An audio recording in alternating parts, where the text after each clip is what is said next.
Yeah.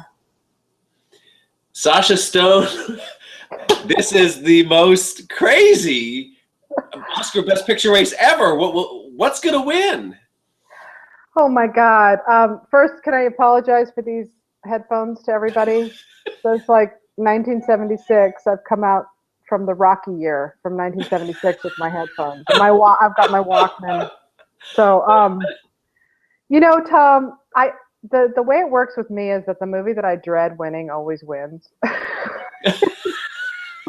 I know what you mean. And so what's going to win? I dread The Revenant winning, because part of it is just that it's so unpredictable for it to win, but part of it is the stats. If it wins, we have to throw out all the stats. And it's like, what am I going to do for a year without those stats? Well, no, that's not true, Sasha. It has the most Oscar nominations. It won DGA. It's the #1 serious movie in the world right now, right? And it's the big epic. And it's going to win director at the Oscars. I mean, it's got a lot of tea leaves. It really does. But it also is extremely divisive. And that's something we always say you can't win with a preferential ballot. And it's got no SAG Ensemble nomination and no screenplay nomination at BAFTA and Oscar. And it's so rare to win without one at both places. Now, you could say that there isn't, dialogue. I watched your other video chat, and you guys were talking about that. Basically, everything you covered in that video is all I have to say. So, all right. No. But here's what Daniel I wanted Montgomery's, his case about the Big Short and the screenplay. The screenplay thing is important because it really does. The Revenant's weakness is its story. It's so simple. It's like, guy seeks revenge, guy gets revenge.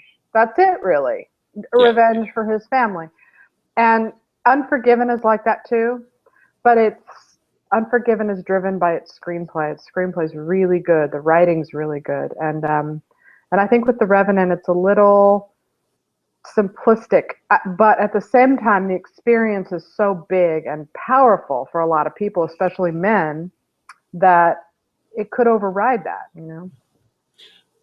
I think last year, Birdman was not everybody's #1 vote. I think it won because it had the most #2. So let's say you were really passionate about Boyhood, as most people were. I think that was the #1 movie that everyone really wanted. But so you put on your ballot Boyhood or Grand Budapest Hotel, which had a lot of passion and support. And then I think you just go with Birdman because it won the 3 top guilds. It was a movie about show business. It had the A-list cast. And so I think what we're in pursuit of now is what's the #2 vote, regardless of what your #1 is, because that #2 might win. And I can make the case for Revenant being the #2 vote across the board. And I can see your point and say that it's so divisive it can't be the #2. And so it seems to me a #1 movie. The way that I imagine it is sort of, as you get rid of the piles, as you discard the film with the least amount of votes, you get to the top. And once you get to the top, you have 3 movies, or 4. Let's say you have 4. Let's say you have Mad Max, Spotlight, The Big Short, and The Revenant. You take out the Mad Max and The Revenant, and your #2 is going to be Big Short over Spotlight, because you're looking at dynamic filmmaking. Spotlight, as good as it is, it's not considered dynamic. It's more like an incredibly good, flawless story. It's a character-driven film. It's emotional, but it's more along the lines of Room and Brooklyn and Martian, and these are placing lower on the ballot. If you're looking at the more popular films like The Revenant and Mad Max, those are, in my opinion, more likely going to have The Big Short as their second. But that was the Producers Guild. Like, what we always see since the preferential ballot is we see a movie like Birdman, a movie like Argo. They benefited both from coming in with the most number of votes at the SAG and the DGA. So they won those.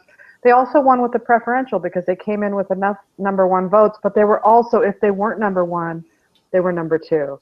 And this isn't that kind of a year because there's 3 movies that won the major guilds. So we have Spotlight winning the most number of votes with the SAG, not opposite Revenant. We have Revenant beating both Big Short and Spotlight at the DGA with the most number of votes.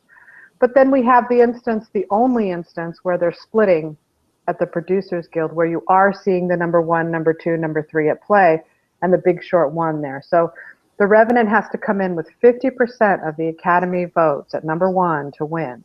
If it doesn't hit number 1, it triggers a recount, and that's where it gets into trouble, I think, because it's not a number 2 movie. It's a, oh my God, I loved that movie, number 1. Or it's, no, I didn't really like it. I liked Spotlight. I liked Brooklyn. I liked Room.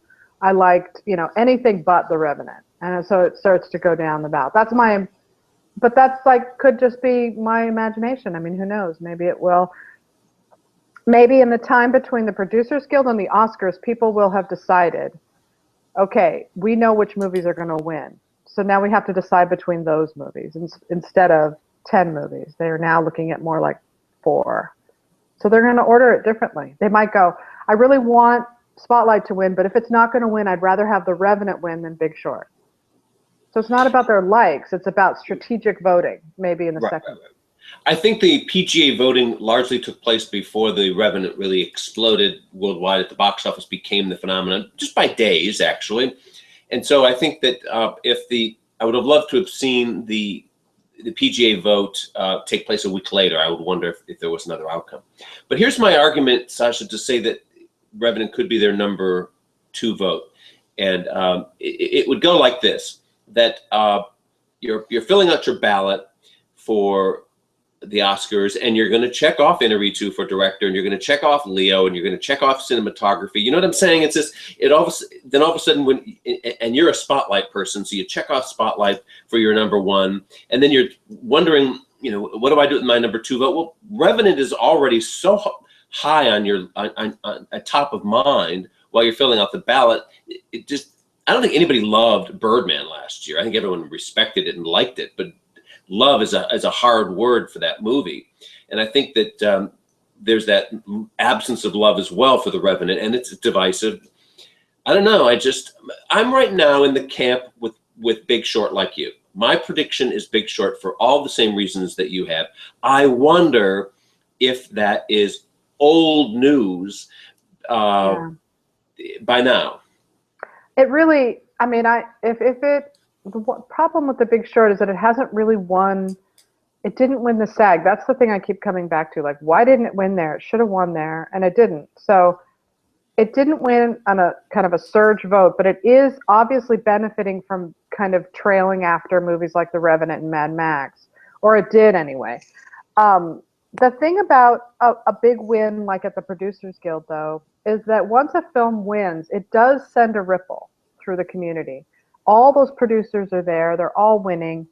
I mean, they're all seeing this movie win. It makes them regard the film in a different way. And that's the same with Spotlight at the SAG and the same with Inarritu. But I think we're picking up on the wave of Inarritu at the DGA, and I think it might be a little bit late for ballots. That's all I'm saying. And not Oscar ballots, because they're going out now, but BAFTA might have been a little late for that. I don't know. But I just feel like The Revenant is such a big, important movie that if they're doing what you're talking about, ticking down the ballot, I'm going cinematography, maybe production design, Revenant, how can they not pick Best Picture? Well, they just did that with Gravity. Same thing, Gravity won so many Oscars, and why didn't it win Picture? It should have. So that's the weird part of it, is so Gravity might not have benefited from a preferential ballot. Same at the PGA, where 12 Years a Slave won and tied with Gravity, and then 12 Years a Slave won at the Oscars. Maybe because it was more of a number 2 movie than Gravity is.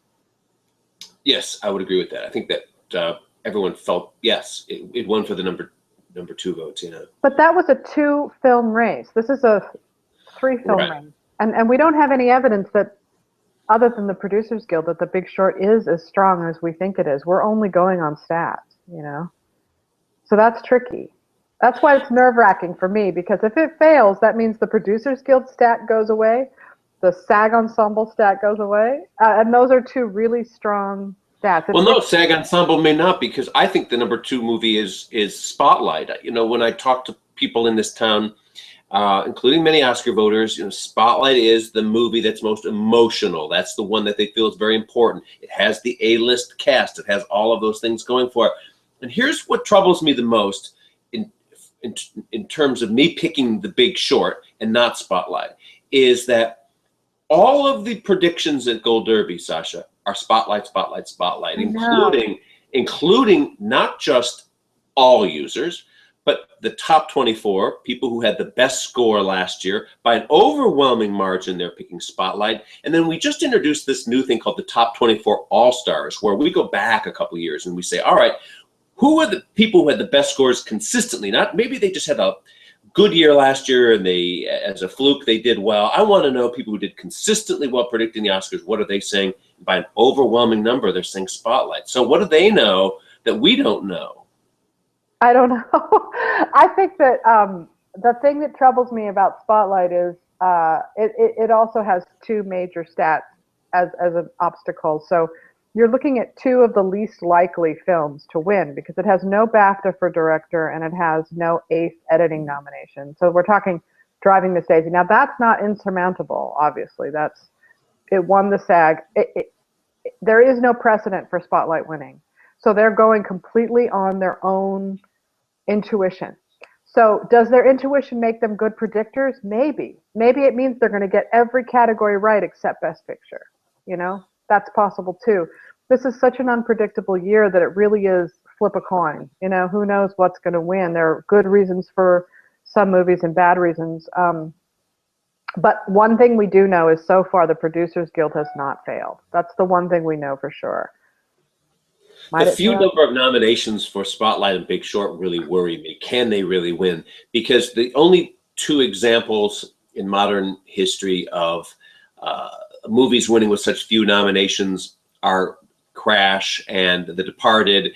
The Departed had 5, Crash had 6, Spotlight has 6, Big Short has 5. And we know why those other movies won. The Departed won because of Marty. Crash won because they didn't want to go for Brokeback. So if you have removed those two factors from those two wins, they might not have won in an open field like we have right now. So we have to wonder, can you win with just 5 or 6 nominations? And then can you win Best Picture with only one other Oscar win, which is what Spotlight and or Big Short were probably going to make. I'm not sure I buy this argument that Ann Thompson and Pete Hammond make that, oh, Big Short's going to win editing. Okay, well, it won editing at the Ace Eddies, but that was a special comedy category. Mad Max won the drama editing at the Guild, and it's the most edited. It's the most jumpy camera kind of thing. They usually go for that at the Oscars. So if they do the Mad Max thing, then how does the Big Short or Spotlight win with only one other win? To find precedent for that, you've got to go all the way back to the greatest show on earth in 1950. You know what I'm saying? It's hard to imagine. Yeah, if Big Short wins editing, it's winning Best Picture, I think. Yes, I agree. Early on in the night, yes. Your early signal, because if Revenant wins editing, we know it's winning Best Picture, no question. If Mad Max wins editing, then we're still kind of like, is it going to be Spotlight? Is it going to be Revenant? I think it could be a surprising win for any movie because we can't predict the preferential ballot. We can't predict how these movies are going to play.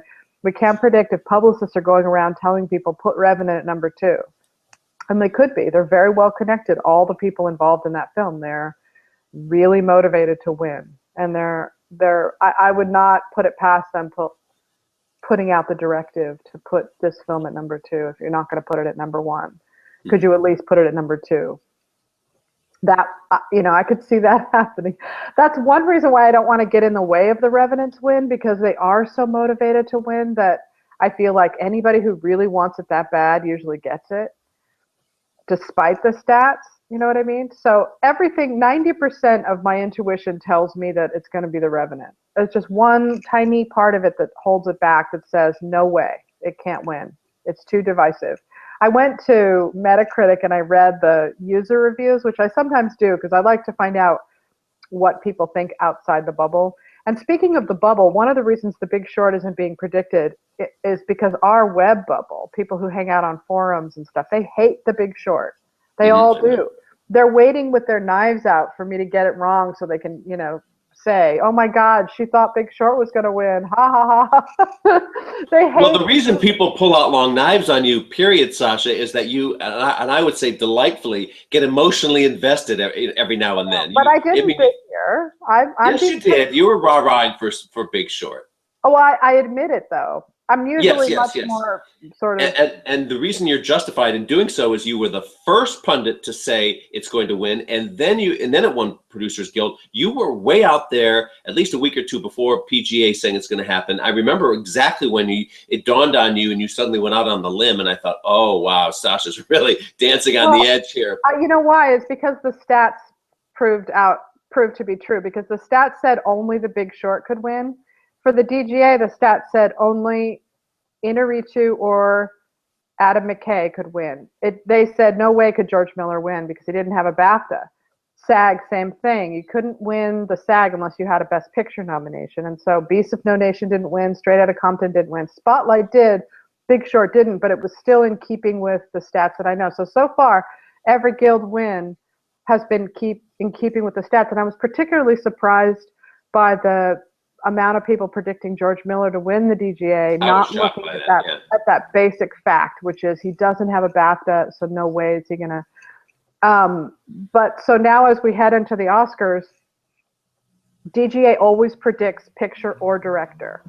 So I don't think it's going to be George Miller. I mean, the chances are so small. No, it's not going to happen. That film has no snob appeal. That's why, I did well predicting DGA at Gold Derby. You're the only one, Tom. I was the only one, yeah, baby. Because I just looked at that. I mean, never mind the stats or George Miller, the rest of it. I thought the movie has no snob appeal. And the one thing you can count on all of these voters having is snob appeal.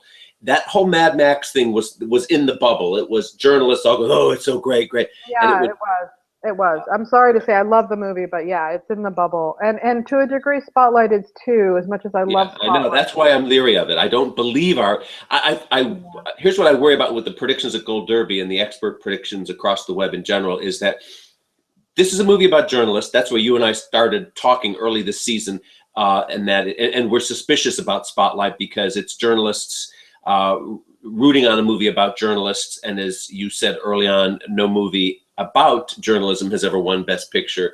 So that's a cautious reminder that you may be hearing this refrain from the echo chamber of journalists rooting for something and saying things that aren't possible. And then the hardest thing for me at Gold Derby is getting everybody to update their predictions, right? They're like, oh, okay. Right. And so I think there's resistance among the experts to move away from Spotlight, because the minute you do, of course, we hear about it from all the publicists in town, all the campaigners. Why did you dump my movie? What's going on here? What do you know that I don't?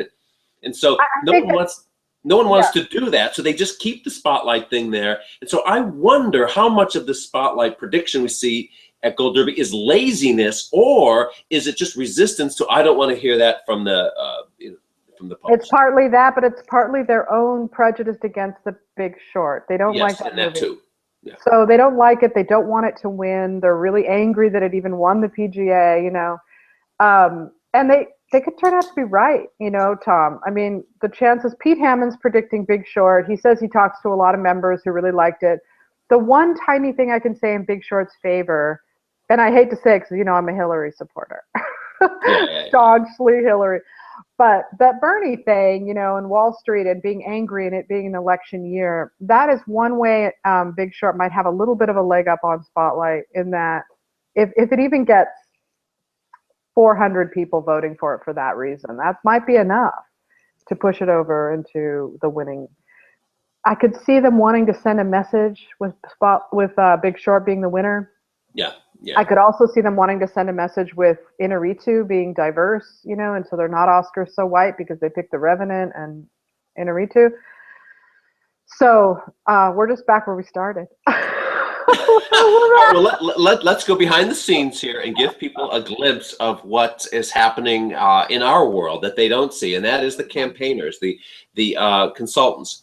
If you follow the current race just by who's running the campaigns, we have Cynthia Swartz, who is running Revenant. We have Lisa Tate. What's that? Clash of the Titans. Clash of the Titans again. This is Hilarious, because we know these people very well, of course.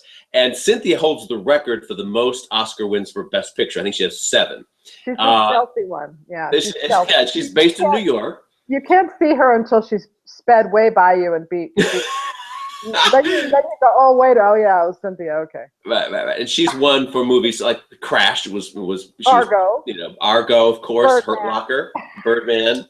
And so, was she on Birdman last year? Yes, and Boyhood. She was on both. Oh, okay. That's right, boy. So then you have over in the Lisa Tayback camp, you have King's Speech and the artists, the Harvey wins, etc.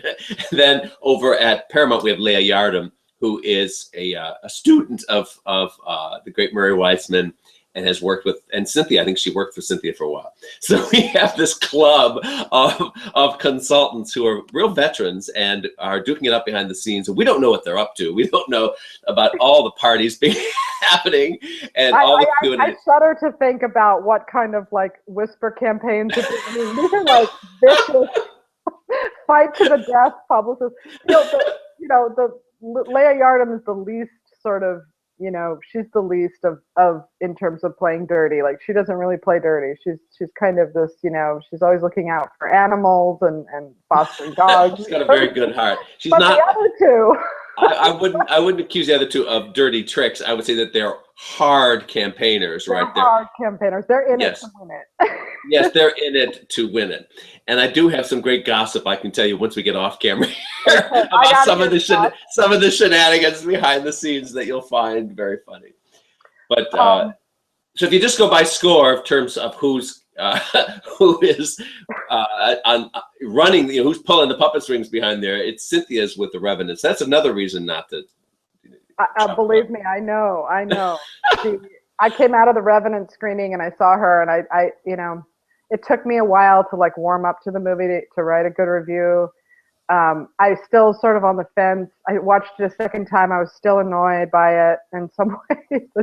I just thought, no way is this movie going to win. It's too brutal. It's too dark. It's too bloody. It's too indulgent. It's too expensive. They're never going to like an expensive movie like this.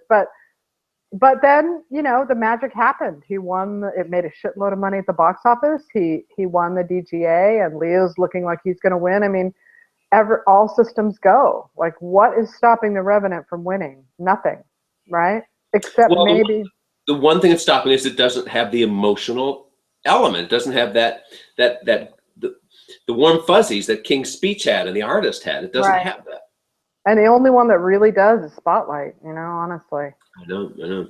It's the only one that has heroes and good people, doing the right thing. I mean, The Big Short is a much more sort of angry look at our at heroes and anti-heroes. To me, it's by far the most brilliant one. But I'm an intellectual person. I'm not an intellectual.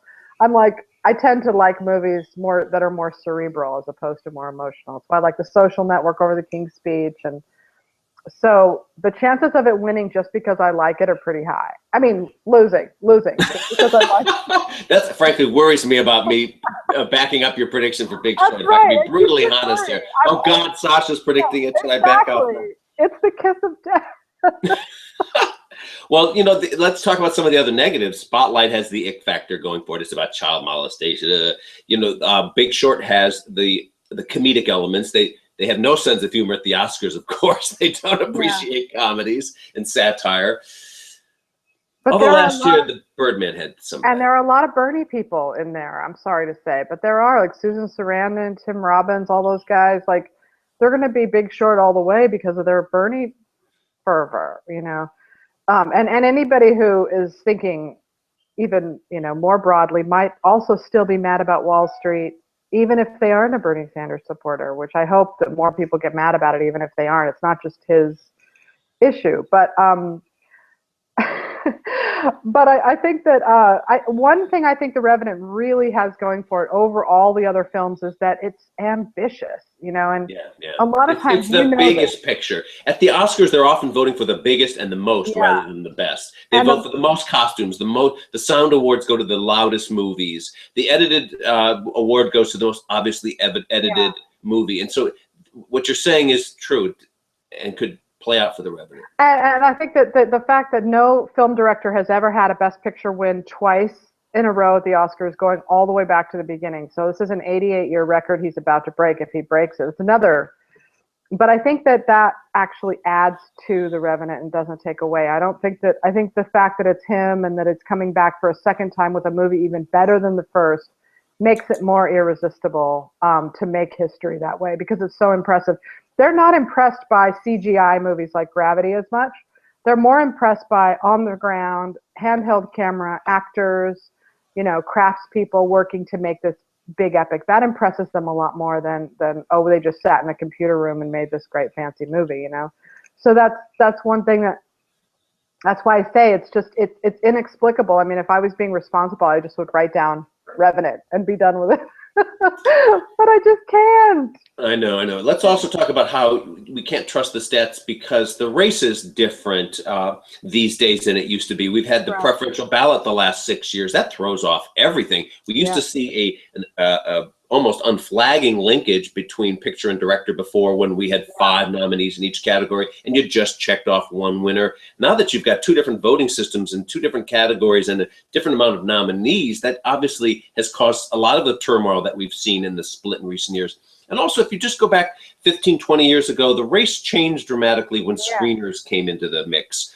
All of a sudden, the old big movies like Towering Inferno, Jaws, Airport, these kinds of big commercial movies got supplanted by the little art house films. And so the art house films didn't used to do well because the voters were too lazy to get in their car and go across town to a screening. Now they get them at home, so they want to prove how smart they are, so they're snobs, so they vote for the big highbrow thing, and it's screwing up Hollywood because the big movies aren't being nominated in most cases. Interstellar didn't even get nominated for Best Picture. So this snobism has taken over the Oscars, and then the whole campaign thing has changed everything. Q&As, I now estimate that there are as many as 700 Q&As that occur during Oscar season on both coasts, and if you include San Francisco and the rest of it, 700 Q&As. Now, a lot of those are scattered also across the guilds because they're campaigning for those as well. But the money being spent, Warner Brothers is reputed to have spent $30 million on the Argo win. I don't know if that number is true, but you know what? Sounds about right to me. And my own estimate is that we see at least $150 to $200 million spent every year to win a fake gold statuette. I mean, a gold-plated statuette that costs only $500 to manufacture. So there's money, and then there's the campaigning, and there's the ground campaign with the Q&As, and there's the whole recent change in the screeners. That means you can't look back too far when you look at stats. That's true, and also think of the rise just in the years that we've been online, Tommy. We were here at the beginning. All these critics groups rose up. The guilds got bigger. Right. If I could say one thing that changed in the Oscar race in the years that I've been following it, is that as the guilds got bigger and bigger and the Oscar race got shorter and shorter, so there's no time to really reflect, the guilds kind of became the bigger controller and influencer of the Oscars than any other thing. And so that's why we've seen since 2009, the Best Picture has gone to either the DGA winner or the PGA winner. You haven't seen a SAG winner surge and win, because with the preferential ballot, you don't have the opportunity to have a surge vote come in and win. So you're not going to see like a Chariots of Fire winning, for instance, and with the preferential. You're going to see a different kind of thing. Like Reds might have won that year. Who knows? Sure. It might have. So that's changed a lot, and this year is going to really put the guilds to the test. But think about, we also have Santa Barbara, Palm Springs. I don't think those things have any impact on the Oscar race. I don't know. I don't think. But what I love what you're saying about us, about the bloggers, this kind of ecosystem that happens across the internet, as we all indulge our own groupthink from time to time. Yeah. We were wrong last year, of course. The group wanted Boyhood. They were willing it to win. And then the minute we hit the guilds, all of a sudden it was, Birdman all the way. It won all 3 guilds. It won SAG. It won DGA. It won PGA. And so it reminds us, of course, of that year where the pundits were all wrong with Social Network, and it was Social Network everywhere, and then the guilds hit and King's Speech took off. There's some years that were right early on, like The Artist and 12 Years a Slave. We even predicted 12 Years a Slave in August, and it went the whole distance. I think our predictions in September and October at Gold Derby among the experts, they were right, you know, all of them except for we didn't see the Matthew McConaughey thing coming until late. The Dallas Buyers Club thing was, we were predicting Chiwetel and things like this, but that was the only thing we got wrong early on. But this year it's thrown us. This is a crazy year because we don't have any sort of guarantee or to depend on it. And we've never actually seen a year where all three guilds named a different movie. I think you have to go back to before the preferential ballot. No, in the preferential ballot year, the 1 year where they went to three different was PGA going to 12 Years a Slave and Gravity, DGA going to Gravity. But they didn't. They go to three different ones because they tied at the PGA. All right, so if you count that right. And then American Hustle won SAG. And then when we hit BAFTA that year, 12 Years a Slave won that. Hang on a second. I have to plug in my computer. Sorry. It's about to go out. All right. Keep going. And we have to say that we're recording this before BAFTA, so we don't know what's going to win there. Yeah. So the BAFTA is a surge vote kind of thing, but people keep saying Revenant can't lose there, and I sort of trust their judgment over mine in this way. Because I can't really, I'm saying The Big Short because it's the only one that has, as you guys were talking about, picture, director, screenplay, and acting. And so if they pick The Revenant, then that'll be a really good sign to say they don't care about the screenplay. Forget it. Just, you know, forget that stat. It's done. They're going to pick The Revenant no matter what. So I think that's going to be a good sign for a lot of people. And I think you'll see a lot of people switch to The Revenant after the BAFTA win. You know? Yeah, absolutely. But it's funny how even when Birdman won all those guilds, a lot of us still clung to Boyhood, you know? I know. A lot of people were still predicting it up to the end because it won the BAFTA. Like, that's how. But what I think happened with the BAFTA last year and what I think might happen this year, we'll have to see, is that they voted and they had their consensus built before the Birdman surge. It came at such a last minute. It was such a big surprise. It didn't have time to build over there. You know, and I think that might be the case with The Revenant. It's coming in a little late. The DGA, it needs a little more time. They only had 4 days after the DGA to vote for BAFTA before their deadline was in. And if they all voted early, they might not be thinking Revenant. They might have been thinking Spotlight or The Big Short. So that's something to consider. But everybody from the UK tells me that no way, Revenant is such a huge hit here. Everybody loves it. It can't lose. Well, it doesn't have it doesn't have a heart. It doesn't. It's a. I was just with a famous TV personality about an hour ago, and here in Los Angeles, and she was saying, she's not an Oscar voter, but I'm just using her as an example here. She goes, I have that screener. I'm not watching that. I just can't watch it. The whole grizzly bear thing scares me. It's 3 hours out there, you know, Leo trudging through the snow, and it is its violence and its blood. Just look at Leo. He's dripped in grime and the nasty beard, and it's like, oh God, do I want to see that? There is something off-putting there, but yet it has the scope. It has the technical prowess. It's got a lot of things going for it, and that's what makes this year such a puzzle. It's true, and I think if people do watch it, they walk away from it thinking, "Wow, that was one hell of a movie." Even if they didn't like it, they still have to admire it. You know, I thought it was really hard to watch and really brutal at times, and I can't remember a time when Best Picture went to a movie. Maybe 12 Years a Slave was the last one. Was that as brutal as The Revenant, do you think? It was even more brutal, right? But I still know, at least, I've heard from at least a dozen. I won't go any higher than that, but my memory is that it was much higher. Oscar voters who still haven't seen 12 Years a Slave. They voted for it, but they didn't see it. They're like, oh, I don't want to watch it. But it won because they felt they obligated to vote for it. Revenant doesn't have that. It doesn't have the obligation, especially since he won last year, you know. Yeah, but remember all the old Seinfeld jokes about The English Patient? It was like, oh God, you know, just who cares about it? But it's going to win the Oscar anyway, and it did. I mean, it did have a heart, and there was a moment early on in the run of that film where everyone was rooting for it, but then it was just like the obligatory vote during the Oscars. Nobody really cared, and it just won by default. theoretically, that could be Revenant this year. Yeah, it really is. I mean, I have that combination of dread and inevitability about it when I think of it. So I think that's got to win, you know? The universe isn't going to let me. I know. I'm going to the Oscars, actually. I'll be going to the Oscars. So, and the last year I got to go, Birdman won. So this year I'm going to go and I'm going to see Inarritu win and The Revenant win. So my best, and you know the universe likes to humiliate us. So Humble us. They like to do. humble us. So we have to just assume, Tommy-O, there's going to be The Revenant. But what's your actual? You're not allowed to equivocate this way, Sasha. You're not allowed to then come back and say, "Well, you see, I did say." But I want a prediction. Is it Big Short or is it Revenant? Well, my predictions are going to stay with the stats. I'm continuing to predict The Big Short because of the stats. Okay. But you dread Revenant winning. But if I told my friend, they say, I'm going to vote on the Oscars. I need to tell me what you think is going to win. What should I bet on? I would tell them to bet on The Revenant. Sorry. But that's what I would say. I wouldn't want them to take a risk like I am. All I have is like Greg Elwood screaming at me saying, I told you The Big Short wasn't going to win. You know, that's the only thing I do. Because he's waiting to do that. He's just waiting. That's like going to be his Christmas present.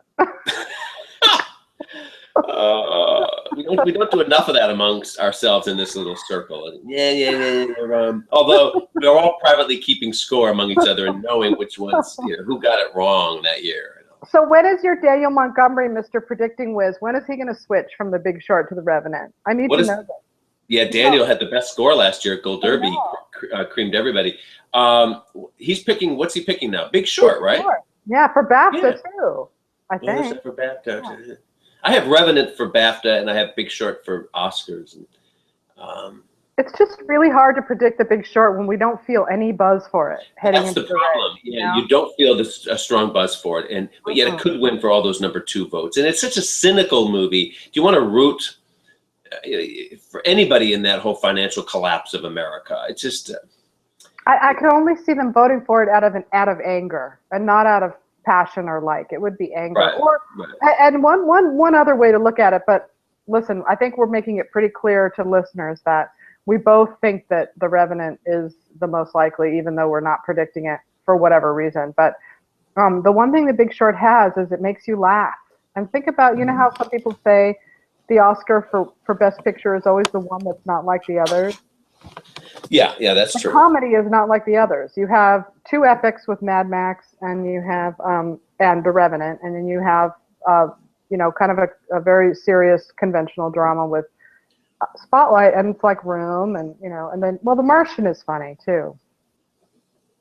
Yeah, but the reason I'm picking Big Short, in addition to just the number 2 vote and the PGA, is it's got these big movie stars in it, and that used to always signal what's going to win the Oscars. Like Chicago would, they love these A-list cast movies with a theme that's important and a well-done story. And frankly, there is no Best Picture this year. There's no movie that everyone is rooting for like they were with the Artist, or even Argo. People were rooting for.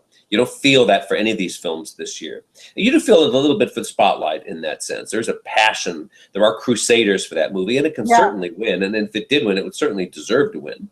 And we're forgetting one major thing, and you're reminding me of it. I'm sorry to interrupt, but I have to tell you, the halo effect. Brad Pitt is the producer on The Big Short, and they love movie stars, and they love Brad Pitt especially. And I wouldn't be surprised if one of the reasons The Big Short wins or keeps winning with Best Picture is to award Brad Pitt, because they love him. And well, that's the theory of how it won. It won PGA, and that is not necessarily as pervasive in the other disciplines and sectors of Hollywood. He's the dream producer, so you can imagine the producers all wanting to do what he does, and he gets every movie he wanted, I'm sure, greenlit, and it does well. But yet, also the PGA may have gone for Big Short because it's about money, it's about their world, right? And Revenant hadn't quite peaked yet when they were voting. So the PGA vote for Big Short may be uncharacteristic It might be, but remember they said the same thing about SAG. It was uncharacteristic, and it might turn out to be uncharacteristic this year, and it might not, you know. It But didn't even win the Golden Globe for comedies, Sasha, and we thought for sure that was going to win there. Both yeah, Spotlight I and Big actually Short got I shut predicted up. The Martian to win that, by the way. Did you really? Way to go. And the reason I predicted it was the opposite reason of what you said. You said that you thought they weren't going to predict it because it would embarrass them because they put it in the comedy category. I thought exactly the opposite. They were going to want to undo the damage that they felt they caused the movie by awarding it. And that's why I thought it won. But think about this though. You know, actors want to reward Brad. I think that one of the reasons 12 Years a Slave did so well was because Brad Pitt was one of the producers. Oh, absolutely. And I half wonder if the actors won't look at that and say, see, one of our kind is producing, so we're going to, like Clooney on Argo, for instance, and here's Brad Pitt making this great movie. That gives them a little bit incentive to vote for it, just like, you know, if it's an actor turned director, they like to vote for that too. Because it's like them stepping out of their role as actor to do bigger and better things, you know. Possible. Possible. But it sounds like we're trying to talk ourselves into it, doesn't it? I know. I did a very interesting experiment, by the way. You'll find this amusing. In the message boards at Gold Derby, I said, all right, let's everybody give us your ranking 1, 2, 3, 4, 5. If you were voting, what would it be? And so I thought, all right, this is going to be very telling. We're going to if there is this absence of number 2 votes for The Revenant, we're going to see it here, right? So I did all this, and then about 2/3 of the way through the thread, you guys can find it in the movies forum at Gold Derby. John Benuti, our dear buddy John Benuti, decided to score all of the entries in that forum thread up to that point as if it were the Oscars, right? And do you know what won? Mad Max. worthless. We did one too, and I think it was either Carol or Mad Max, one of the two. Like those are the internet movies that they love Mad Max, they love Carol, and they love Spotlight. They do not like The Big Short. They do not like The Revenant. So they're not invested in either of them winning. It's just such a strange year for that reason. But Tom, I mean, I think we should all enter an agreement that we're not going to mock each other for our bad. I promise. But I'm not promising to stick with The Big Short all the way up to Oscar night. I reserve the right to change my mind, as I do every day about 5 times. Yeah, I need a little more proof than the DGA, because I'm starting to see it didn't win editing. Mad Max did at the Ace. I'm not seeing that. I mean, why didn't The Revenant win editing? It did win at the Globes, but that was understandable. They love Inarritu. He didn't win last year. So I'm only seeing the DGA so far as a guild win for The Revenant. I think I need to see more before I decide it's going to be a consensus winner. Big Short's already won PGA and Ace, and it's about to win the WGA. Spotlight's won the SAG, and it's about to win the WGA. So I think I just need to see a little bit. I need to see that the surge and the love for The Revenant is real. And I think if the BAFTA shows that, then you'd be a fool not to predict it. You know, if it's the BAFTA goes for it, you know. If BAFTA and directors go for it, right? And it has the most Oscar nominations, and it's the #1 movie. So if it had won the Ace and DGA, no, I mean, I think it's only Saving Private Ryan's the only film in all the history that didn't win Best Picture after winning those 2. But The Revenant losing there to Mad Max, that was kind of like, I know it was a woman, and Mad Max has more impressive editing, but still, if they really loved the movie, they would have picked it. Right. So I'm saying I just need to see more broad support. It should have won the Producers Guild. I know you're saying that the wave came later and the money thing, but that just it doesn't bear out from what we know about the preferential ballot since 2009. They've always picked what the Oscars have picked, regardless of who produced it. Kathleen Kennedy's really popular with them. Lincoln didn't win there. So DGA has predicted the Oscars every year of the presidential ballot except the year of Gravity. Right. So it did. It's predicted Best Picture except that one year, but PGA has predicted it every time. There's not even an except. Right. So that's a tough one to argue against. And then BAFTA has correctly predicted the Oscar every year except last year in terms of the preferential ballot these last 6 years. Yeah, and except last year is a big one because it's last year. Yeah, but I don't know. We'll see. Okay, Sasha. Well, I'm loving the suspense, and it certainly gives us all something to yammer about and enjoy and kind of wallow in, because we go to this whole thing of Oscarology because we love the race and we love the suspense and the pacing and all that stuff. And so we certainly got it this year because there's not only a lot of suspense, it's a 3-horse race instead of a 2-horse race. There's the preferential ballot. There's any of 6 or a dozen ways you can turn this whole thing around and examine it and convince yourself that's going to happen. No, that's going to happen. And then in the end, you have to admit you don't know what the hell is going to happen. No, but I think the publicist's job from here, as the ballots go out, is to try to catch that last minute wave. And the way they do that is when they win. Spotlight winning, WGA, Big Short, they have those moments at the stage to say something and to woo people. And the same at the BAFTA. I mean, if Inarritu gets up there and he wins and they give him a standing ovation, forget it. I know. They're saying this is an incredible accomplishment and there's no way we're not going to reward you for it. So you just have to sort of sense how the vibe is going. You'll be able to tell if the Big Short is really building steam from these wins it might have coming up or not. You'll see if Spotlight is building it. Both publicists are showing the importance of their films because Big Short went to Washington to screen for Congress, and all these people are talking about it in New York Times. Same with Spotlight. It went to the Vatican. People are talking about it in the New York Times. So Pete Hammond says he thinks those two films will split.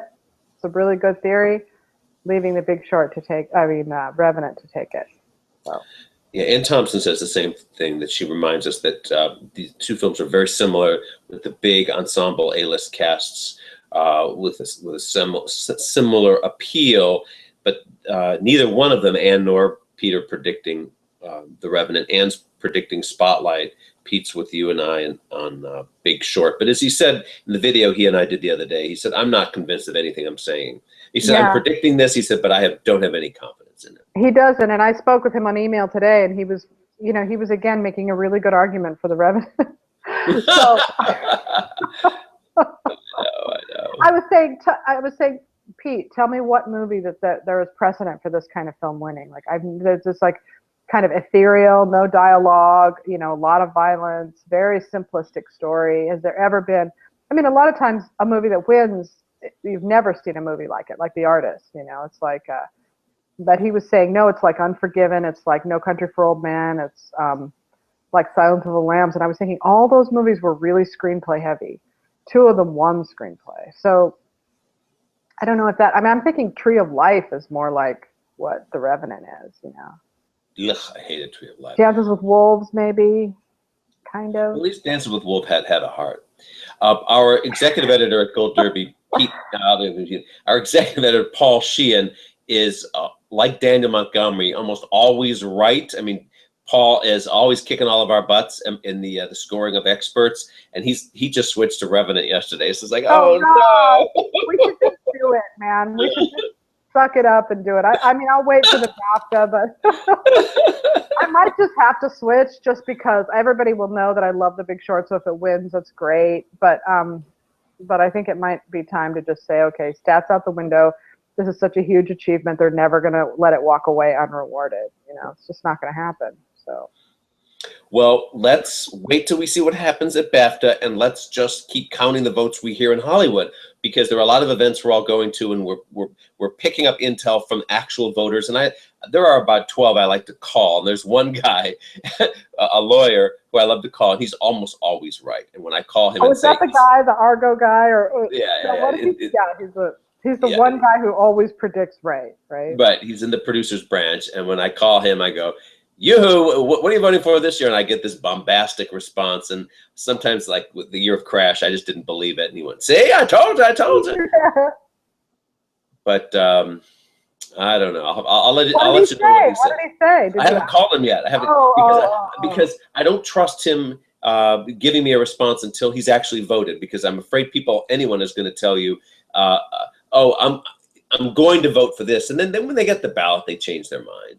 I think that they will. I mean, I think the splitting votes between the two, Spotlight and is a perfect argument if you're talking about a surge voting, a majority rules, but not the preferential ballot. It makes split voting almost impossible. So you have to throw that out. You have to think what movie is going to have a lot of number ones and a lot of number twos. It's really about the number two vote.